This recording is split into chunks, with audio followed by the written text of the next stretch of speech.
Oh, hello there. Yes. If Adolf Hitler flew in today, they'd send a limousine anyway. Yes.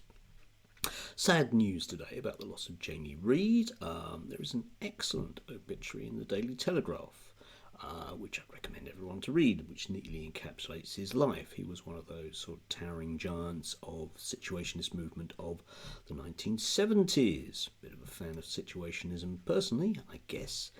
It's me heritage.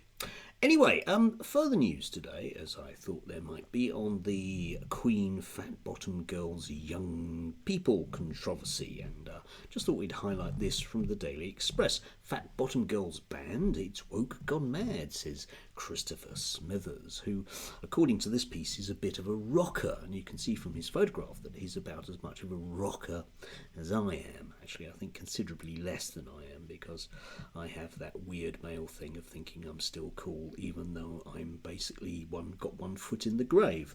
Anyway, leaving that aside, he goes on to blame woke music executives for being precious around children. However, with the most modicum of digging, which obviously is too much for Christopher to do, we discover that in fact the whole controversy is completely concocted by a couple of people on Twitter, which inevitably has gone what we might call viral. The song has been omitted from one particular platform, which is aimed at young people, and Queen, presumably Brian May, because it's bound to be him with a big hair, have okayed it, because after all, they like the money, don't they? Yes, that whole limousine thing.